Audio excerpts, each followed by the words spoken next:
Yeah. I love my HBCU. And boy, I love it, love it. I love it, love it. I love my HBCU. And man, I hope my team they won. Yeah. I hope my team they won. Yeah. Man, I hope my team they won. I hope my team they won. Yeah. I tune into the HBCU Sports Lab to see if my team won or lost. If they lost, I'm quiet as a mouse. But if they won, keep tab. I'ma do the dab, yeah. Dr. Cavil, he know what he be talking about. Mike and Charles, they know what they be talking about. They compress the analytic data with the hip hop. If you know them like I know them, they gon' tell you if your team, if they won or lost, and who the ball. So listen to Professor, yes sir, and pay attention. Welcome. This is Dr. Cavil's Inside the HBCU Sports Lab with Mike Watson and Charles Bishop. Charles is out on assignment. Joshua is trying to get home from sunny California. I'm not sure if it was so sunny for him. That was ugly. But we had a couple of ugly scores this weekend in terms of our major division FCS programs, some bounce back games, first time wins, and we'll cover all that. Welcome to episode 433 inside the HBCU Sports Lab radio show and podcast show. I should say episode 432, the show that's covering the sporting HBCU dash for all things HBCU sports from institutions large and small. From the NAIA to the NCAA, we share insights and information on the HBCU sports culture, HBCU athletic aesthetics to facilitate the story of HBCU athletic programs in the business of HBCU sports. I'm your host, Dr. Kenyatta Cavil, along with my co-host, Mike Watson and Charles Bishop, and we're here with our Sunday crew, AD Drew. BJ Jones will be joining us. He's trying to navigate through the airport as well. We're filming from our home studios, really filming from most of these folks from the airport. Sending a signal live to KCOH 1230 AM studios with the Texas Radio Hall of Famer, Ralph Cooper, in the beautiful home of Texas Southern University. You know how to say. With that being said, Mike Washington, how you doing this morning? Man, I am doing just fine, Doc. I am once again in the Atlanta airport. Stayed up late, watched quite a bit of football. Watched that Southern Alabama A&M game. Watched that Hampton Howard game yesterday. But man, you got to give Shadur's. You got to give him a heads up as well. And how he and his brother represented HBCUs. I'm ecstatic. I'm tired. I ain't gonna even lie. Late flight, late going to sleep, early getting up, as I told AD. But man, it was an incredible Sunday. Some great football. So I'm ready. I am not 100%, but I am ready to go for you, Dr. Cavil, because I love you and I love AD. And if I sound a little off, there's something in my coffee. I was going to ask you, you found a bar? Everybody with morning coffees. AD Drew, how you doing? It seems like you joined the team as well. Yes, Doc. First of all, let me go back to that Colorado game. For us on the East Coast, we were up late watching the Colorado State game like you would watch a Floyd Mayweather or Mike Tyson fight back in the day. You know, you had to stay up to watch it. I know I did get that Mike, since you like that, I got a report from the clubs on the East Coast, and the male attendance at the clubs were down on yesterday. The females are a little bit upset because the men were not in the club because they were at home watching that Colorado State game. Just want to put that out there for everyone. But that's what was going on. That's what was going on. But I do love my HBCUs. Like the jingle said, because I'm ecstatic because despite struggling, both of my HBCUs struggled to get a W on yesterday. At least FAMU did the first half. Second half, they kind of pulled it away. But yeah, Tuskegee, boy, they didn't know how to see if they were going to close it out. That was fascinating. They jumped out there, and every time, credit to Central State, they kept continuing to fall back. It'll be interesting to follow both those programs for the rest of the season. In fact, great lead in. We'll talk about that in our top 7 in terms of what took place in the top 7 yesterday. Before we do that, let me say today's episode of Inside the HBCU Sports Lab is sponsored by THD Agency LLC. THD Agency is a company that provides sporting and educational consulting and data analytics. With that being said, let's get into that. In fact, let's go straight to the mid-majors first in regards to what happened. In our top 7, 2 of the top 7 programs took L's yesterday. So with that being said, let me get into just that in terms of what took place with those teams in the top 7. Kentucky State Thoroughbreds lost to the Allen Yellow Jackets 34-30. They fall to 1-1 on the season, 0-1 in the conference race. They were previously ranked 3. They're at 7, so they continued to fall. Number 6 is the Central State Marauders, lost to number 5, Tuskegee Golden Tigers, 27-21. That's the game A.D. Drew was referencing. So they fall to 1-1 overall and 0-1 in the conference race. They were not ranked last week. They jumped in because of the big victory in week 1, but now they might be falling back out. At number 5, Tuskegee Golden Tigers, as I said, won their matchup, so they improved to 2-0. 1-0 in the conference places. They keep running forward. They were not in the poll last week, but they jumped to number 5. Can they push up? Let's see what that means. At number 4, you had the Virginia State Trojans defeated St. Augustine Falcons 55-12. They got rolling deep, as you would say. 2-0 in the season, 1-0 in terms of what they continue to play as they just continue to get it done. Number 3, Bowie State Bulldogs defeated Shaw Bears 21-7. They keep moving forward as well. And then you have the Virginia Union Panthers defeating Livingston Blue Bears 28-20. They improve on the season as they hold their undefeated mark, as well as the Benedict Tigers defeating Lane 54-7. All those teams improved to 3-0 on the season, I should say, as they just continue to roll. Benedict Tigers look good over Lane Dragons 54-7. Nudging out Virginia Union. It'll be interesting to see what that looks like in the top 7 in terms of those marks. Virginia Union is winning, playing much closer games. But at this point, the Benedict Tigers are really dominating these games, much like Virginia State in terms of what they are doing in their last matchup. So be interesting to see what the poll rankings say and everybody looks at in week number 3. With that being said, let's get into the major division. Before we do that, Mike, any thoughts in terms of the Division II rankings and some of those contests? What stood out to you yesterday, either in terms of the top 7 or did somebody surprise you outside of the top 7 that had your attention on Saturday? No, I typically look at Bowie State. They are winning games that they should. If you look at Virginia State, to be honest, Virginia State, I don't know if they've been tested. And Virginia Union, as you say, they're winning games close. So Virginia State, they've had Norfolk State. That was probably their closest game. Tusculum and St. Augustine.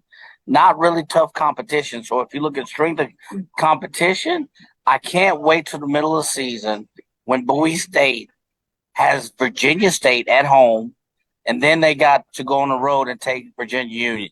To me, it's a 3-horse race so far, and A.D. Drew can probably speak more to this, but I got to give kudos. Bowie State is looking like a stronger team, at least in the week 3, year our Lord, 2023. So that stood out to me. I agree with you. People, I would suggest that you got to look at it as a week-to-week analysis. Things go up and down towards the end. Right after midterms, if you would, that's when you get a very better indication of what a team might be. Doesn't mean they can't take a setback or have a team that does a major upset. But with that being said, you pretty much have a better framework of what teams look like. With that being said, let me go to you, A.D. Drew. What were your thoughts on the mid-major games this week? What stood out to you? Was it something in the top 7, or was it a game outside of the top 7? I'm going to stay in the CIAA. As much trash as we talked about the CIAA South last week, the games in the crossover basically went chalk. The three teams that you expected to win in the North won: State, Union, and Bowie State. And the three teams in the South that you would expect to win won: Johnson C. Smith, Fayetteville State, and Winston-Salem, meaning the two conferences were 500 against each other. Now, Fayetteville State had to hold on to get that victory against Lincoln of PA. Lincoln of PA should have picked up that dub, but maybe that championship pedigree that Fayetteville State has had with all the conference championship game appearances and finally breaking through the glass ceiling with the title last year may have held serve in that particular game. So, I love when we get into conference play because that's where we really get to see which teams are good, which teams are bad, and to separate teams because, the non-conference is good. It's exciting to see how we compete against HWCUs, but let's be real. There will be one, maybe two HBCUs that will see an HWCU this season. That'll come playoff time. For the rest of those HBCUs, this is what we play for. We play for these conference championships. We play for these rivalries. We play for state bragging rights, regional bragging rights, and most of all, we play for recruiting advantage. Good stuff. Okay. Good stuff Hey, there. And Kenyatta, Dr. Cavil, I have one question. Do we put credit with Fayetteville or any of those teams, I guess, from the South and the CIAA? You are more of a genius when it talks to CIAA. Okay, expert. How about that? Drew really focuses on mid-major, but it's more the SIAC. Mid-major. Steve Gaither does the CIAA, but CIAA. I do understand that your framework there when you talk about the CIAA. A lot of this, when we go week to week on the polls, happens to be about what people do in regards to what they've done over the years, and so the South has struggled. So we're looking to see are they turning the curve? A lot of what Drew is speaking to. But let me get in this major division before we take our first break. It was a tough weekend for the majors. AD Drew, as he came on prepping for the show, talked about that. In the top 7, 5 of the top 7 lost. For those that are doing top 10s, for most folks, you could argue 7 of the top 10 lost in terms of their matchups this past weekend. Drew also talked about conference play coming along. We did have one conference game in the SWAC. We'll get into that matchup later on in the show. You also had a couple of non-conference conference games between Tennessee State and the Big South. OVC partnership they have, Garner-Webb, Tennessee State, as well as North Carolina A&T with their new rival. A lot of folks are talking about in that area, Elon, in terms of what that looks like. Yeah, somebody in my throat, Doc, on that one. Hold on. Exactly. At number 7. Did he say conference? Did he say conference rival? Also, the Southern Jaguar. Yeah, I see it. It's off the record joke for those at HBCU Nightly. Last year, just for those that don't know, since Mike, you asked it, I think it's perfect to put it out there now. Elon put out there that A&T, they had a rival coming in, North Carolina A&T, in a matchup. So North Carolina Central has been pushing them, talking about their new rival in the Coastal Athletic Association, formerly known as the Colonial. So that's where all that comes from. So besides the fact that they're in North Carolina, what is the rivalry between the two schools? I'm sorry. Exactly. Go ahead with your poll, Doc. I'm sorry. I'm with you too. What is the dang rivalry? Outside the fact that they both in the state of North Carolina. That's what the Elon people say. And they in the CAA. North Carolina A&T. I didn't make it up. No other correlation between those except for those two things. Exactly. Elon people drinking this coffee right here. At number 7, Alabama A&M Bulldogs lost to the Southern Jaguars 20-10. They fall to 1-2, 0-1 in the conference race, 157. I know Coach Manning came in and said he was ready. I'm not sure if the rest of the team was as ready as he was. At number 6, Howard Bison lost to the Hampton Pirates 35-34. Howard was up by 17. A late rally by the Pirates continues the winning streak. This is one that a lot of Howard folks came in with anticipation they would win. Hampton fans were cautious, but not to be availed. And it started the trickle-down effect as last week the MEAC was 3-0 against the Coastal, formerly known as the Colonial Athletic Association. By the end of Saturday night, they were 3-3. Let you know how things have changed course. 1-2 fall the Bison on the season. They were not ranked as they jumped in the top 7. You would imagine they might fall out this week, but so many teams are falling, you never know. So check us out on Tuesday. With that being said, Tennessee State Tigers defeated the Garner Bulldogs 27-25. A field goal to win the game after Garner Webb had scored a touchdown to take the lead as the game went back and forth. Tennessee State Tigers improved to 2-1 and 1-0 in the conference races. They were not ranked last week. They jump in. Are they on their way up? At number 4, Jackson State Tigers lost to Texas State Bobcats FBS program 77-34. They put up 34 points, but they gave up 77. They fall to 2-2 on the season, still 0-1 in the conference race. At number 3, the Morgan State Bears lost to their rival, if you want to call it that, Christown rival. Townsend Tigers 20-10 of the Colonial, 1-2 overall in the season. I wonder if they have not bounced back from the Akron in terms of what that looks like. At number 2, Florida A&M Rattlers defeated West Florida Argos 31-10. Was 3-3 at the half, but you see that the Rattlers were able to score 31 and hold Argos to 10 points, 2-1 in terms of their mark, 1-0 on the season. And finally, at number 1, North Carolina Central Eagles, lost to UCLA Bruins 59-7. They fall to 2-1. It'll be interesting. Do they hold on to number 1 spot, or is there a change from the voters next week? With that, we'll take our first break, come back on the other side, and talk about some of these matchups. We'll be right back after this break. We'll bring back with us BJ Jones as well.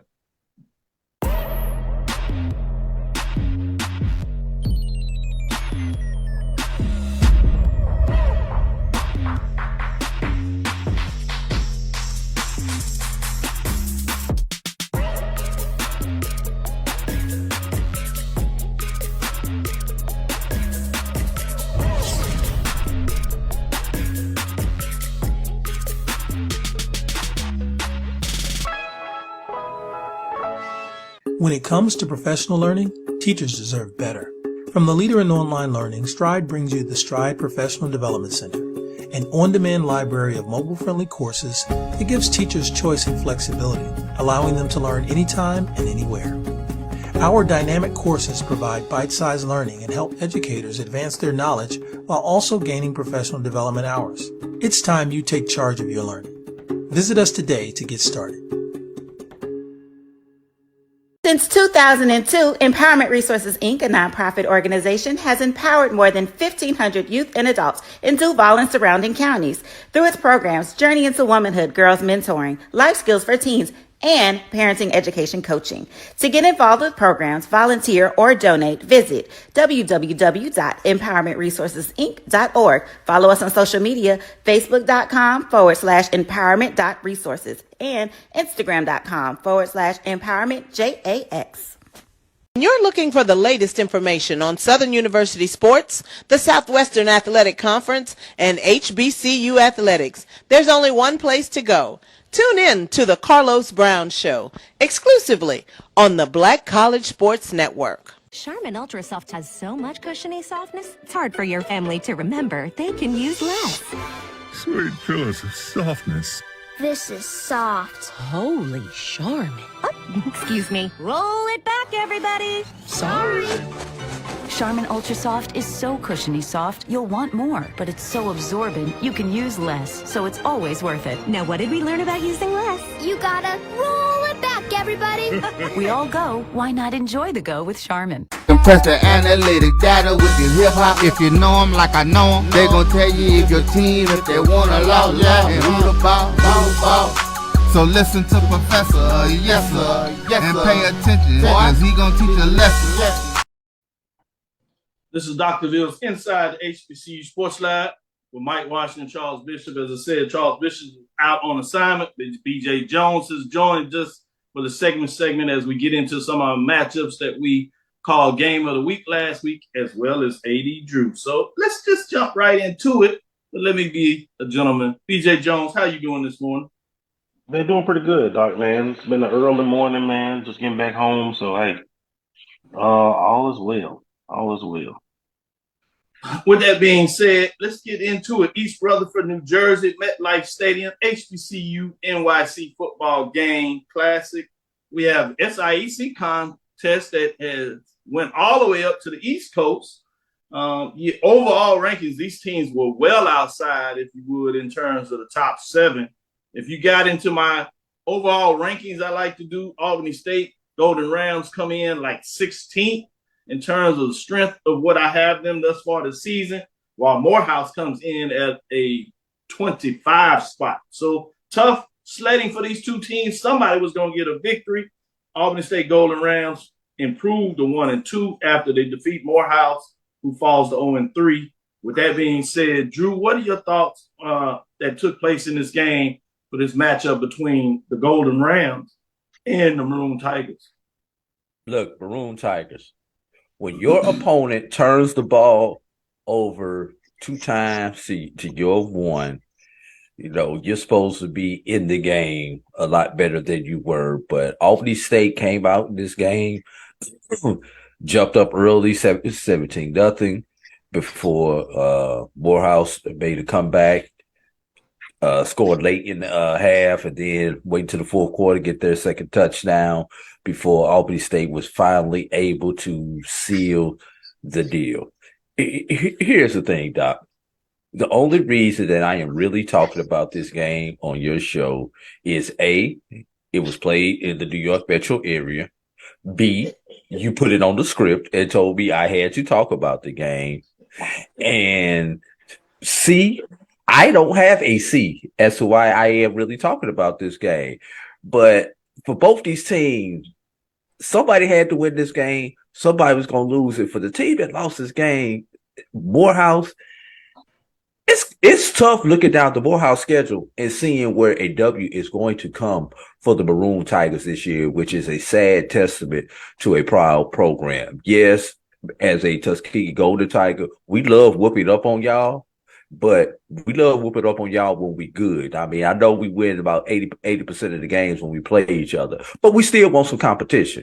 Right now, Morehouse is not at the level that they need to be. But Albany State also has its struggle as they try to come up with a brand new offensive identity under both these teams try to come up with an identity under first year head coaches. That's the biggest thing when you look at this matchup is the fact that they're led by 2 new coaches. Albany State, they got it done 24-14. So to your point, it'll be interesting to see where they go from this. Morehouse, I do think, is going to struggle to get a victory, but they might find a way to get it done out of Atlanta. When you talk about those Atlanta HBCUs, it's going to be a struggle in a lot of ways for both of them, include obviously with Clark Atlanta being the other. They're struggling, playing much better football, but they can't quite get the W. I think they have a better chance when it comes to W, so I even look for them to take it to the Maroon Tigers later in the season. With that being said, let's jump over to our independent matchup of the week. It was West Virginia State that was just outside of that top 7, receiving votes. They're playing some really good football to their credit. They're in conference play. They get it done, beating Concord as they come from behind. They win 47-27 to pull it out. Really looking good there. They continue to move on the season, improving their record to 2-1, 2-0 in the conference play as Concord Mountain Lions fall to 0-3. This is a game that I thought would go this way in terms of what's going on. But your general thoughts on this, BJ Jones, in terms of what you saw, what you read in terms of how the Yellow Jackets of West Virginia State is playing thus far this season? Man, I saw them play their first game against Morehead State. And one of the things that jumped out about me about West Virginia State is the amount of athletes that they have on the outside, particularly in the receiving core. They got athletes. The receivers, the secondary, they're solid there. They didn't look overwhelmed that first game I watched them against Morehead State in the trenches, which is usually the case when you have a D2 going against an FCS. This program, they fight. Look at that West Virginia State roster. It is a roster that's primarily right now consumed of juniors and sophomores. So I think that this year will be a building year for them, and next year could possibly be here come the Yellow Jackets type of year for West Virginia State. Good stuff. Interesting. Always intrigued about West Virginia State, as they tend to have a pretty solid program. They float around at least being top 10, top 7, and every 3-4 years they'll make a run at the top 5 program in terms of what they looks like. Is that the same assessment you have, Drew, in terms of West Virginia State overall in terms of their football program?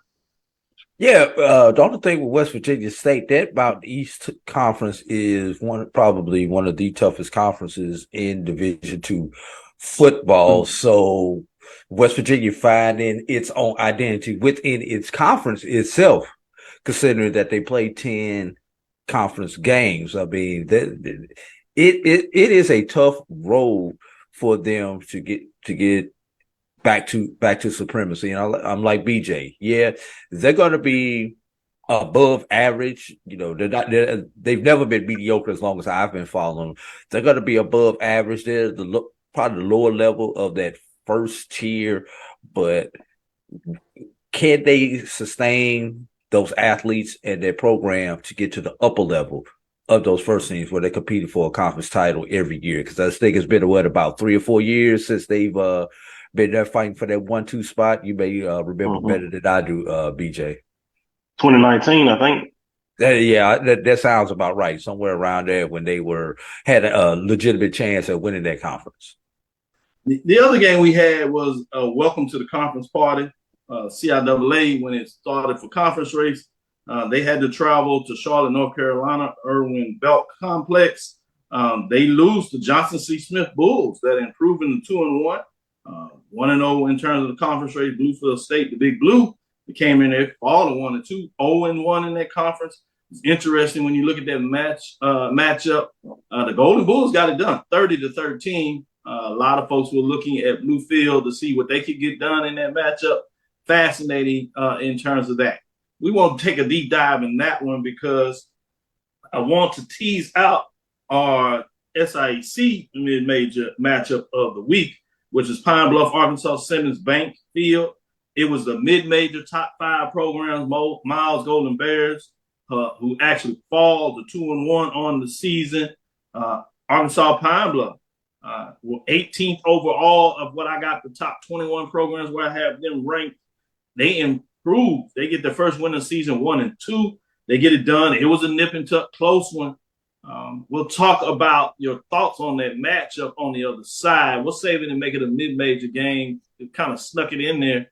A lot of folks came in and said Miles could get back-to-back wins. They were like this close, really this close in terms of what took place. They'll rule today that they didn't even go for the field goal and went for that 4th down. I'm not sure what was the cause of that, but I want to get these guys' thoughts on that on the other side. We'll take a second break. We'll be back, come into the major division talk. We'll slide this one in that as well and see what your thoughts in terms of what took place on the major division, where some folks got off the ledge. Shout out to BJ Jones. We will give him a cigar as we do weekly. Shout out to AD Drew. He gets 2 of them. He's being a little greedy. Mike, we put yours up and saved it for another week to see if you can get that. I appreciate it. And I wouldn't say put it in the humidor. I wouldn't say that BJ Jones got off the lid. They just took one step back. If you saw that game. With that, we'll be right back after this second break. At CDW, we get speed as the new currency of success. Our team spends way too much time tending to outdated applications and software when they should be focused on driving application agility and innovation. CDW Amplified Development Services modernizes software and application development to help accelerate innovation and digital transformation. So you mean building new applications, UI, and mobile interfaces? Well, you said you needed to innovate more quickly. Oh, so he's a listener. To do more at scale, trust CDW Amplified Development Services. Nope. Nope. Come on, him? Ooh, I like him.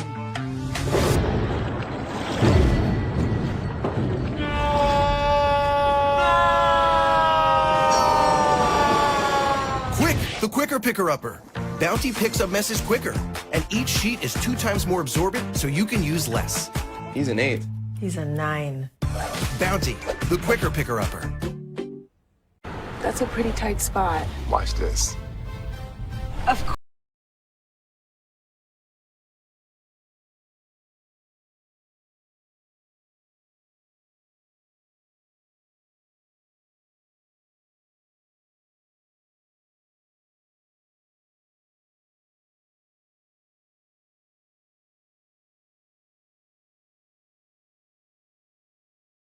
Because at the heart of every Buick SUV is you.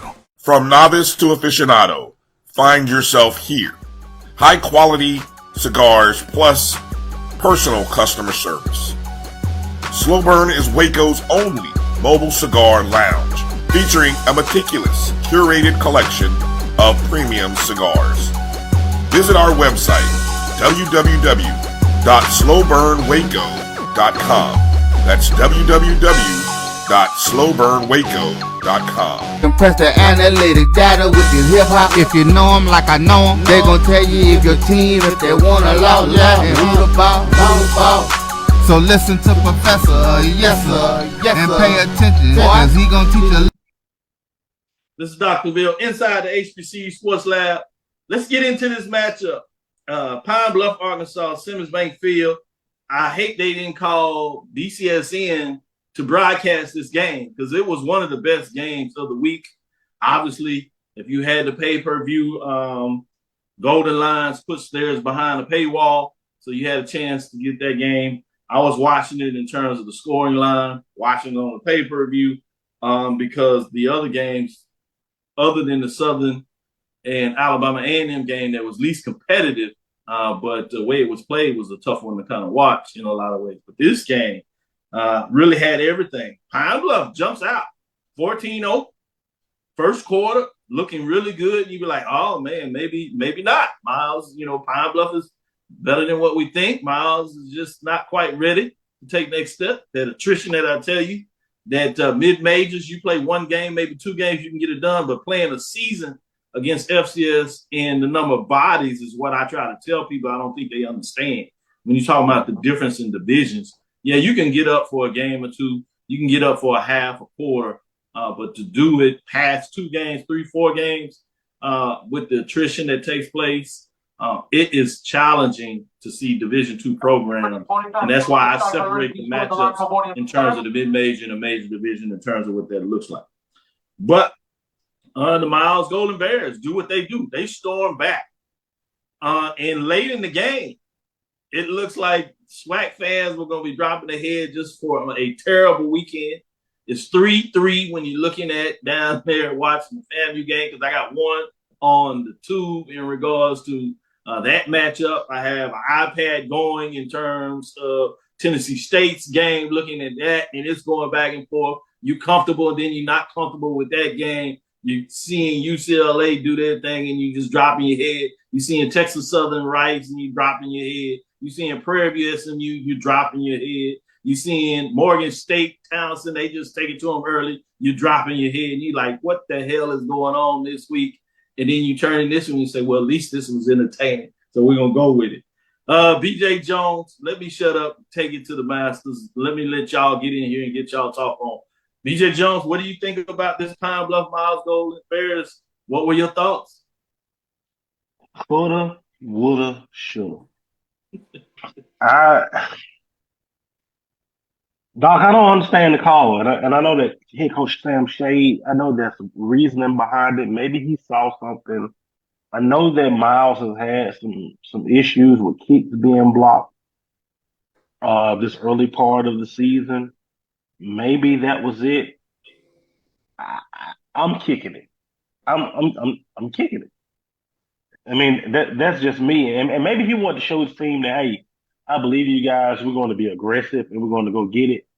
Yeah. Man, Miles, the turnaround that we've seen from Miles College, I don't think it's a big enough story in Black college football. We're talking about a ball club that went 1-9 last year.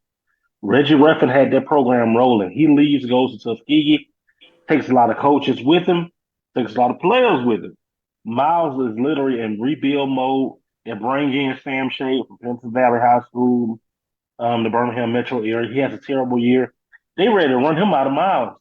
Year one, they ready to run him out. You know, you got to think, Miles got a chance to taste steak up on the Reggie Ruffin. We can't go back to Hamburger Hill. And this year, the Golden Bears beating Lane the way they did it, going to Montgomery and beating Alabama State. They felt like that this was an opportunity, and they let this one escape them. But if you're in the SIAC, the Golden Bears in Fairfield, Alabama, they're a problem.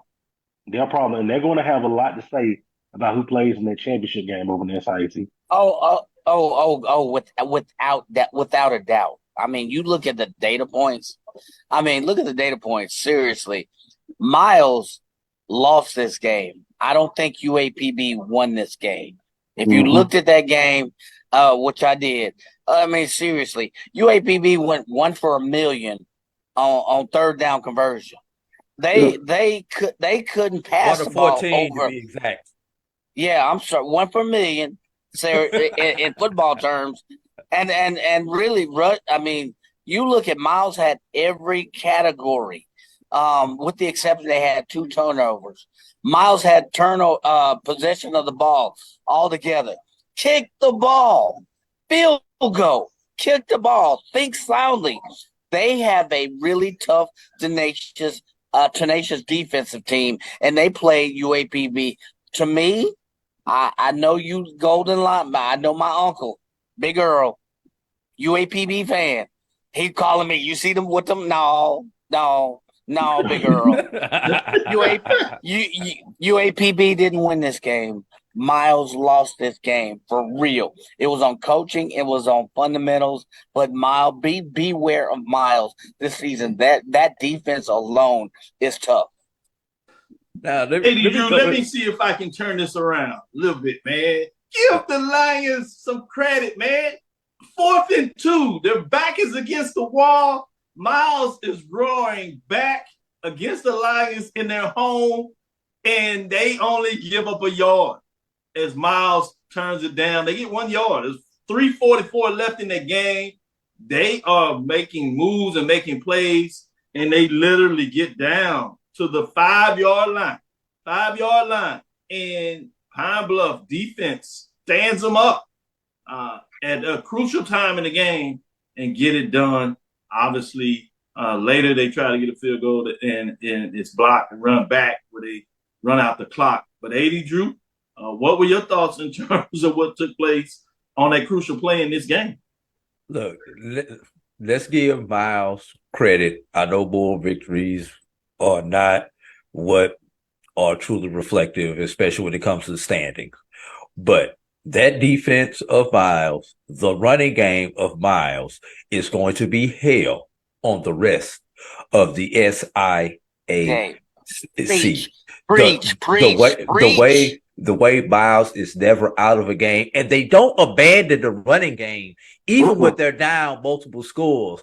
Most teams, when you get down 2 scores, all right, it's time to stop running the ball. Let's chuck the ball down the field. No, Miles is still going with the 3 yards and a cloud of dust. They are still trying to run the ball.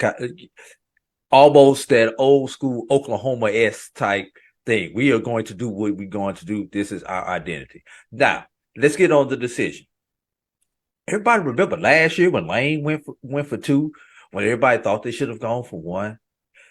Sam Shade gets his first down, and ultimately gets his touchdown, he's coaching the doggone year. So don't get mad at a coach for going with his gut feeling in this situation. Miles had all the momentum in the world. You could justify the call as far as going with it. Unfortunately, it did not go the Golden Bears' way this particular time. But hell, how many games did Michael Jordan take the last shot and miss? You gonna lose some games like this. The thing is, he had the balls to make the call. Let's give this man some credit going into the remainder of conference play. The fact that he did not care. He showed confidence in his team. He showed confidence in his offensive line. Hey, that defensive line, and on that one singular play, whooped us on that one play. But overall, we whooped the crap out of them. I got a stat sheet to prove it. Look at this. I'll say this. This is a Sunday inside the HBCU Sports Lab. It's our job to review and second guess everything. That being said, Miles had 403 total yards, Golden Lions 327. Miles passed for 262. Pine Bluff for only 118, but they rushed the Golden Lions rushed for 209 as Miles rushed for 141. Let's get into another matchup in terms of the MEAC side of this, where Howard comes in just knowing they're going to win this game. I'm not sure if there was a pundit out there that really gave Hampton a chance other than their fans. And even some of the others was like, man, the streak is coming over. Coming in, it reminds me in a lot of ways what a lot of folks were saying about Prairie, Texas Southern. It's just something when the team gets that attitude, that streak, just believe. They literally were down 34-17. Man, it was hard to listen to Jake. He was professional as you can be, as a guy that follows and loves the school, that just saw them really doing well. And he saw momentum, and he tried. Tiffany was trying to hold him up. Man, he went dead silent at the end of that game. Yes, he did. He didn't necessarily have to say anything because she was doing the color. But if you know how they go at each other, usually give some filler in it. For me, I love hearing them. But it was hard to listen because you could feel the passion and the concern about how they lost the game. It's one thing where another team just beats up on you and be like, hey, we're not ready. We need to get back to work. We're trying to get there. But to do that, and a lot of that was simply they left a lot of points on the board. We say this all the time. Early in that matchup, when you get a chance and people talk about momentum and stuff like that, you can see it. And Jay, to his credit, he said earlier that they had some creases. They were making some tackles, shoestring, but you saw holes in that gap. And that run, after they kicked the field goal, where they left points on the board and couldn't get in the end zone, and Hampton makes the long run, you could see it coming. They were literally down by 17. They come back, roaring back, and win 35-34 in terms of that matchup. In terms of the ledger, let me give it to you in terms of what it looks like in terms of those key stats. Overall, you had Hampton with 369, Howard at 39 in terms of total yards, in terms of that matchup, and it was intriguing about that. Let me go to you, Drew. What were your thoughts in terms of the Hampton Powers Howard matchup? Like I said, I've only seen the highlights of that particular game as I was at another game on yesterday. But from let me what I have been. Let me ask you from this perspective. Yeah. Have you been part of as a fan of your team? Have you either Tuskegee or FAMU where they were up big and you saw your team come back? I guess it's unfair because you have been part of the Florida Classic. That has been an issue before y'all won the last couple of games. Better yet, Dr. Cavil, I've lived it as a coach. Oh. On a game where I was up 20. I want to say we were up 21 at the half in the tournament and lost the game by 22. Do the math on that, y'all. Up 21 at the half and lose the game by 22. Do the math. Yeah, BJ. Yeah, that don't math too good when you lose a game like that in the second half.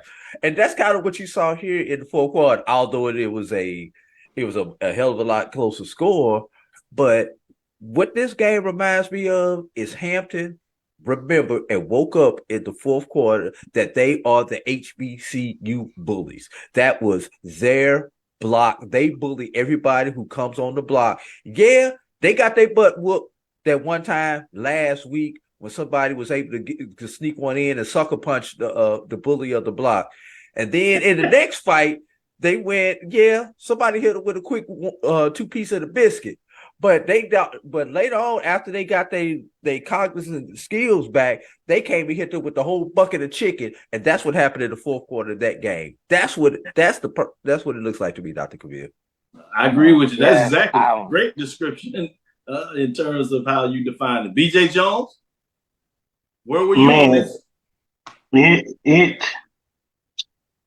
Guys, y'all remember the 08 Grambling Prairie View game where it felt like Prairie View, that was the year Prairie Views will get over the hump. Yeah. Mm-hmm. And Prairie View was up, and that boy muffed that punt, and Grambling recovered. And momentum, even though Grambling was down by 14, I think Grambling was down by 14 or more, even though they were still down, it's like everything just immediately. Yeah, you felt it. I was there. And Prairie View people, it just looked like, man, here we go again. That's what happened to Howard. Literally, when Howard kicked that field goal, Blue put in the chat, that's going to come back to haunt y'all.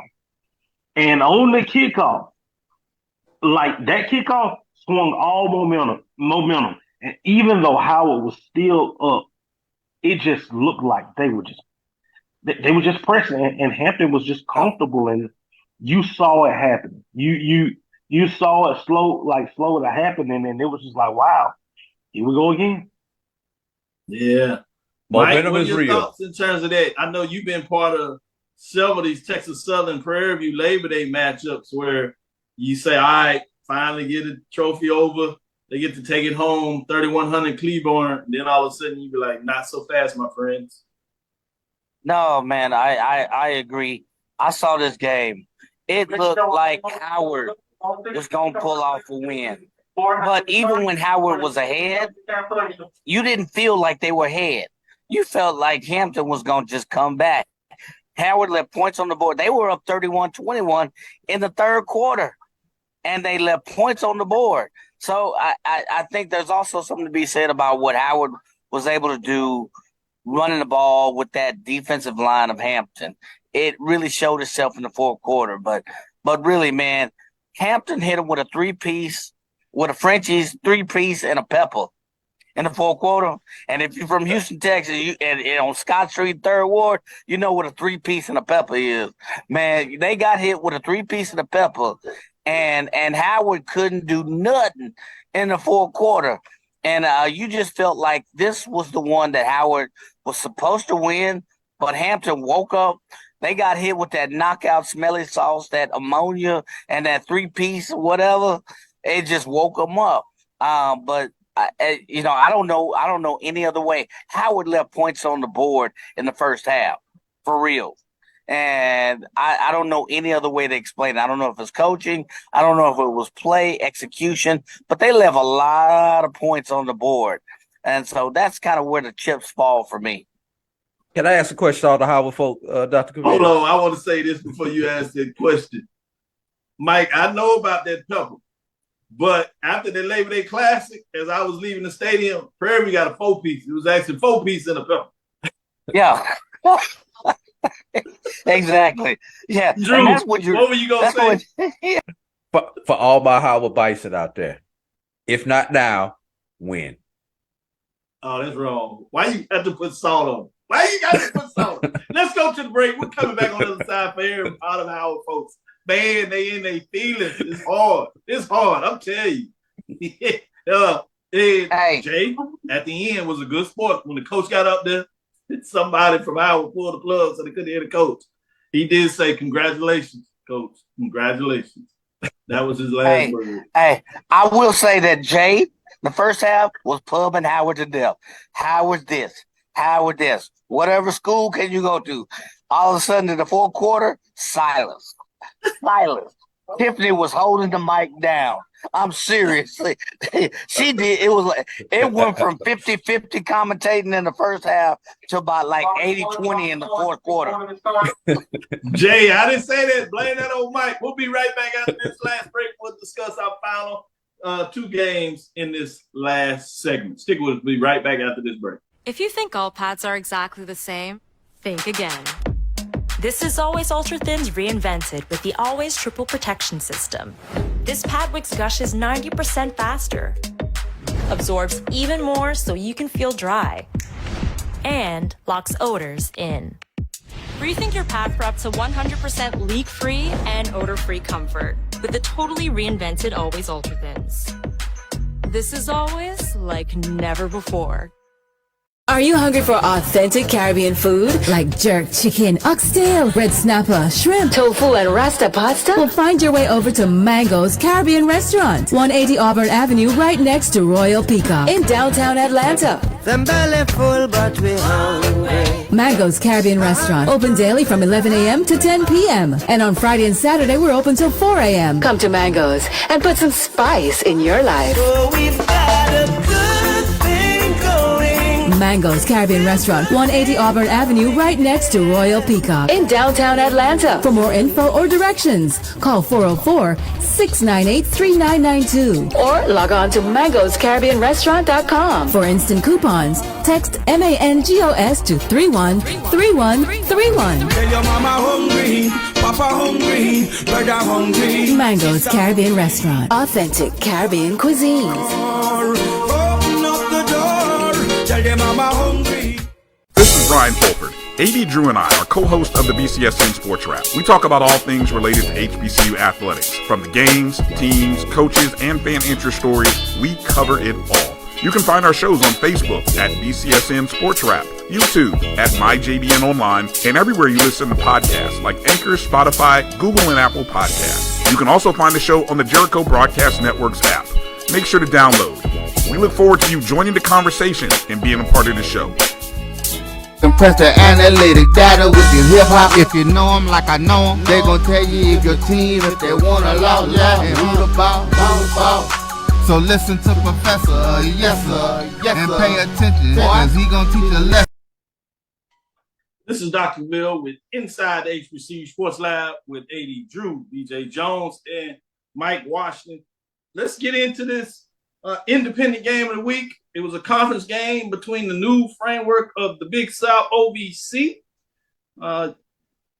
Tennessee State playing some good football. They get into a matchup. Garner-Webb scores. Tennessee State answers. You're like, okay. Garner-Webb scores again, goes up. Tennessee State answers. It's 14-14. You get Tennessee State scores with 1:39 left in the half. But the Bulldogs, or running Bulldogs as they like to be called, the Garner-Webb puts up a field goal. So you're like, all right, it's a nice matchup. Tennessee State, haymaker, they come out the half, score 21-17 as they get going. They give up a safety, though, that's pretty crucial. So it's 21-19. They get a big field goal in terms of 49-yard field goal. So you're like, man, special teams, nice. Tennessee State, you're up 24-21. They do that with 6:32. Get a couple of turnovers. They're looking good, but Garner-Webb pushes forward. They're able to score. They go up 25-24 with 4:50 left. The game goes back and forth. You're like, man, it looks like Tennessee State Tigers let one get away. Not quite ready. Eddie George is going to, continue to hear it. Can he get it done? They play it. They drive down the field. This time they do it 1 yard better. They get a 50-yard field goal with 1:37 left. They hold the running Bulldogs, and they win 27-25. Magical game, a lot going on in that matchup. Ellis went 16-28, 154 yards, a touchdown. Did have an interception, but they were tough in terms of what they were able to do in that matchup. Let me go to you, Mike. What were your thoughts in terms of this Tennessee State Garner-Webb matchup? You're on mute, You're Mike. on mute. Yeah, sorry about that. But congrats to Tennessee State. They're in first place of the OVC in the year our Lord Game 3, 2023. I don't know how long it'll last, but they are in first place. If you look at this game, you got to give it to Tennessee State defense. They held when they needed to hold. They allow 4.4, 4.5 yards per pass. I mean, and that's big time. And then per rush, they did allow 5 yards. But if you look at the game, it was two anatomies.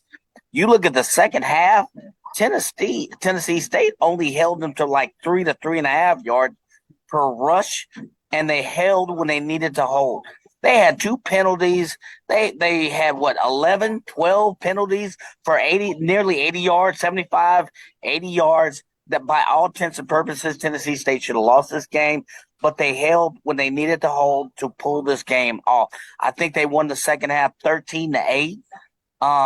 So kudos to Eddie George on that defensive effort. I gotta give them credit. I'm hard on Tennessee State, but their defense stepped up when they needed to step up today. Yes, Ellis played a great game. Bryant rushed for 7 carries for 50 yards. They had a couple of others, but their defense stepped up when they needed to step up. To me, that was key in this game. Yeah, going you 80, Drew. Passing, you had running Bulldogs 219, while Tennessee State had 221.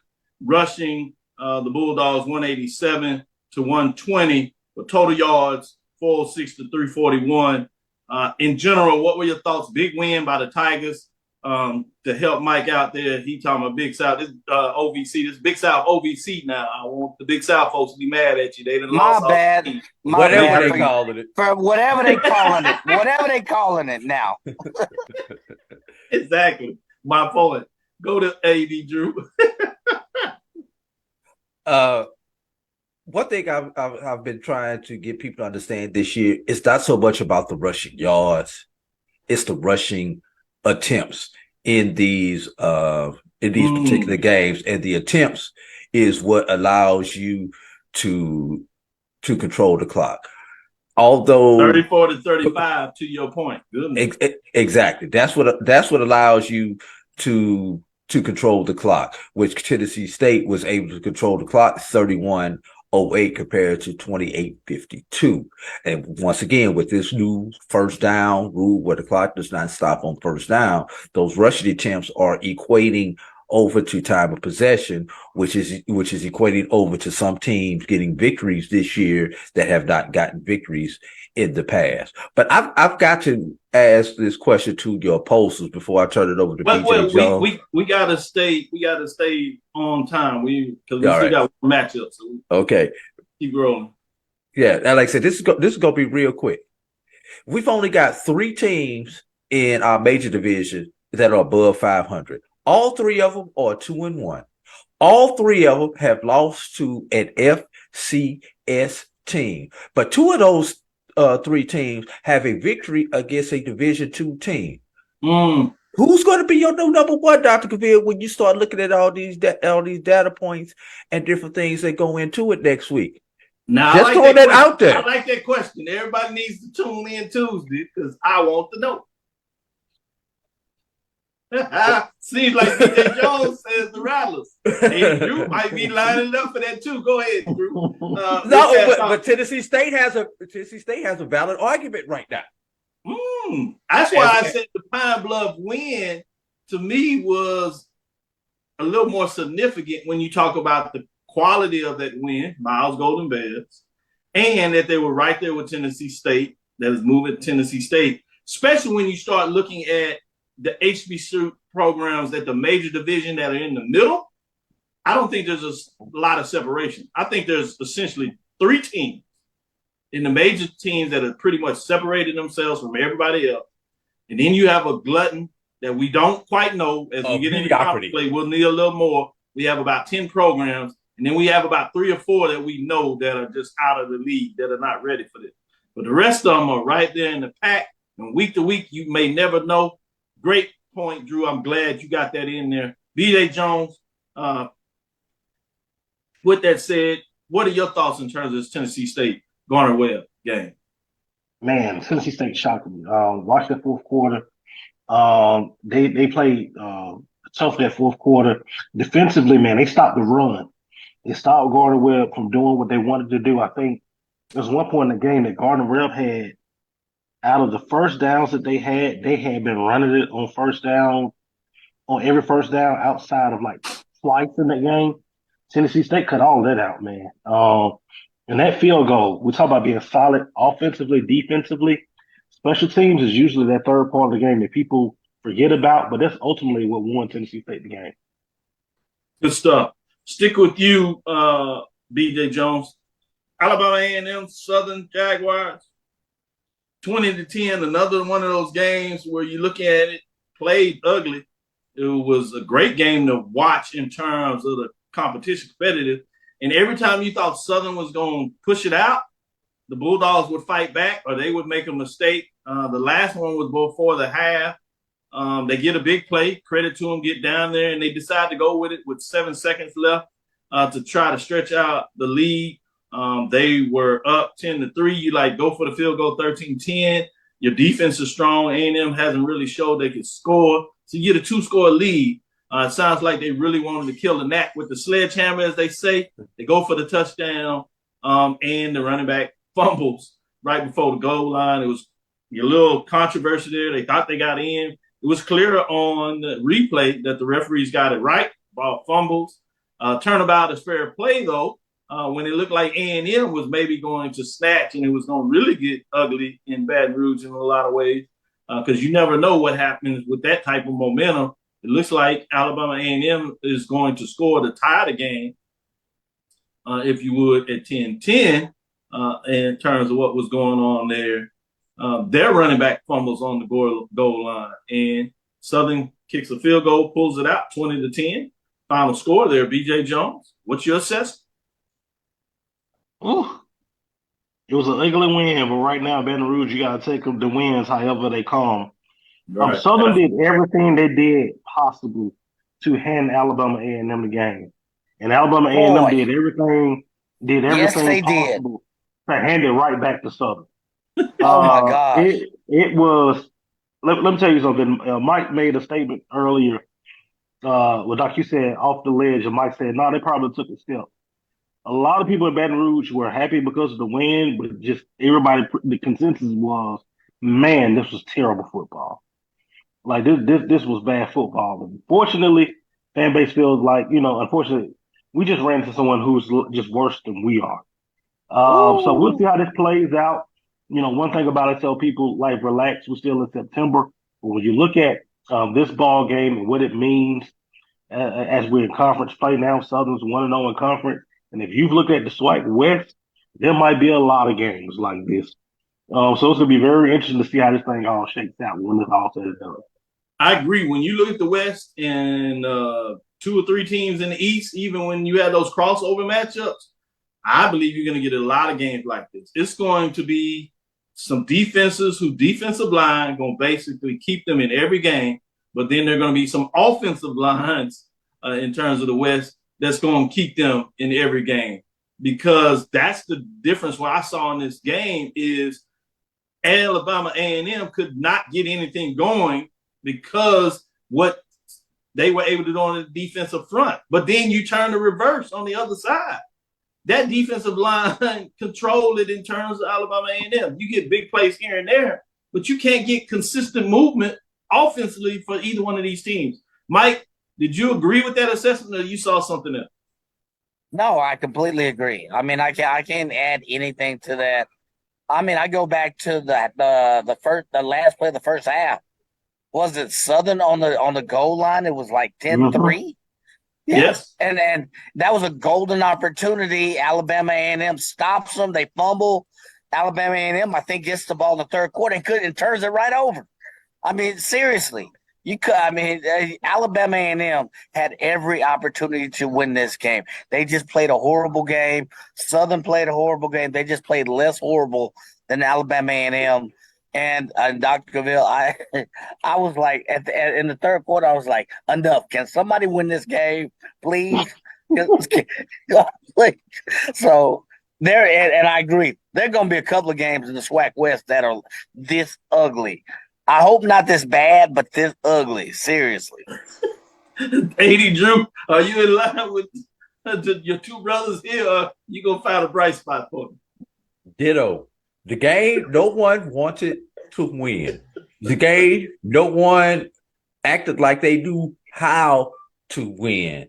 It almost seems like the only reason Southern won this game is because the clock just happened to hit triple digits, and that being 000, and they just happened to have a slight lead at that point in time. Because there would have been more time on the clock, a lot of Southern fans felt they would have found a way to let Alabama State right back into the game and to give that game over to Alabama State. The only thing that victory did for right now is to keep the people in Baton Rouge from placing a call and asking someone to travel 10 hours and 750 miles to come and help out in Baton Rouge. Y'all go to Google Maps and figure out what city I'm talking about. They not off. Like I said, they are not off the ledge. They just took a step back. That's it. They still on the ledge.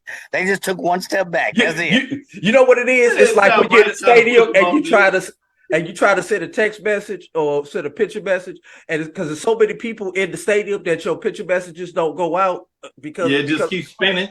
That's what that's what happened with that win yesterday. It just kept spinning. The message just didn't go out, and you just finally canceled it because you got tired of the ding popping up your phone saying your message had not been sent. That's what the Southern fans were yesterday when they were trying to send that message to somebody. Well, another ugly game. It was solid for first half. Valley was up on Delta State just to throw in some bonus games. We won't discuss these, but I just want to give a shout out if you would. Valley, Delta State 7-6 in terms of that matchup. Valley leading at the half. It's not often when the FCS program seems to get tired in the second half versus the D2 program. And they pulled away and they make the spread as they win 35-7. Tough losses. They get shut out in the second half. And you're like, all right, Valley making a statement in their first half. I was watching that, not to be. I would be remiss if we don't shout out Florida A&M. A lot of folks were questioning about this matchup. A lot of folks were concerned, if not talking about West Florida coming into Tallahassee and ending that streak. And I'll leave it at that in terms of who they were. But FAMU controlled that game. Now, it was just 3-3 at the half, but even the first half, they played a certain style and ran the ball, focused, very solid. Couldn't get things going, but in the second half, they jumped out and scored 21 in the third quarter and really took control of that game. Both teams scored 7 points in the fourth quarter, but FAMU gets it done 31-10 in terms of showing that they are a really good football team, regardless in terms of the matchup. So shout out to FAMU and those fans out there. The other one I want to shout out goes back to the mid-major level, which is Allen. 80 Drew gave us a shout out last week to keep your eyes on Allen. Could they get to 2-0? Obviously, the 3-0 in terms of the exhibition game. But this one, the Thoroughbreds, one of those teams that allowed a major comeback on the road. Check this out. Allen Yellow Jackets scored 27 unanswered points in the fourth quarter to come back from being down 30-7. It was so tough for me late as I'm watching the game that we open up and talk about Shedeur Sanders. Shout out to Coach Prime as he does in his post-game presser. He talks about Shedeur does what he does. And he gave another shout out to the SWAC in Jackson. He said, y'all just hadn't watched it. I guess y'all don't send cameras down there, although we were on television everywhere. Y'all didn't watch. He does what he does. I was like, man, he knows how to slide in there and throw a shout out and a cut at the same time in terms of still giving some love to HBCUs and SWAC. Credit to him. I know people feel a certain way, but my point is they came back 27 points in the fourth quarter to get the victory, 34-30 as they go overall 2-0 in terms of games that count, 3-0 overall, and more importantly, 1-0 in the conference play. Keep your eyes on that. Shout out to 80 Drew. I know he wanted to make sure we got that out there, and he called it He has his eyes over there in terms of that matchup. Let me shut down the show, get you all out there. Make sure y'all can get to church, all those that are going to church. I want to shout out to my crew here for making sure we get it done. I appreciate them for all the love in regards to DJ Jones. Wait a minute. Doc, it's Allen. Let's hold the press. Put your pom-poms away. They beat Erskine and they beat Kentucky. Put your pom-poms down. Let's get to the middle of the season and let's see, okay? Football heaven is in Columbia, South Carolina right now. I'm just Allen saying, and Benedict. Just wanted to put that out there for you. Put your Allen pom-poms down. You know, Mike Washington has to have his ballot moment. And now, I'm just glad that he's not picking on ballot, since ballot seems to be truly down. Because we do play ballot, so be careful. And when I say we, I'm talking Prairie View, because ballot is the Prairie View killers. All right, let's just put your pom-poms away for now. It's a Thursday. They beat Erskine. Yes, they beat, what was it, Kentucky or whatever. Okay, yes, they woke up in the fourth quarter and said, ooh, we should be winning this game. I want that Delaware State, Mississippi Valley matchup. Yeah, I'm not giving them puff points. Not giving them puff points for that. Sorry. The final score will be 3-2. Thank you for listening to Inside HBCU Sports Lab. Make sure you share our podcast with your friends and colleagues. I am Dr. Kenyatta Cavil, the Dean of HBCU Sports, coming from inside the lab in the College of HBCU Sports with Mike Washington, Charles Bishop. With the two members of X and O's, 2 out of the 3, I should say. That's BJ Jones, curator of HBCU Weekly. Check him out on Tuesday. Had a little trouble last week as X was doing this thing, it seems. Joshua Sims Sr., as he is on a flight, play for safety in his travel, curator of HBCU Nightly. Obviously, you know the Charles crew with Mike Washington Charles, they get it done in terms of him traveling grace as he heads back after going down to San Marcos. It was a tough road trip for him. Excited about the points that they put up, but I know he's like, ooh, defense could be desired point. We'll see what that looks like. With that being said, check out AD Drew and Brian. I'm sure they'll have a lively show today as they're feeling good about themselves and their chest is all out as they do their thing this Sunday evening to get you ready for the week in multiple ways. But hey, Drew, you don't have to shake head. Be excited about it because these things don't always come. You know that. You had up and down when you're up. You better smile a little bit because before you know it, you're going to be down and folks are going to tell you when you're down. So. All I'm going to say is there were some people in the press area where I was at during that FAMU game who are happy to see the Junior Baratovic sighting in the fourth quarter of that game. Still got questions, boy. I'm just going to leave it right there. We'll talk about it tonight on the Sports Wrap. How about that? Good lead-in. I like it.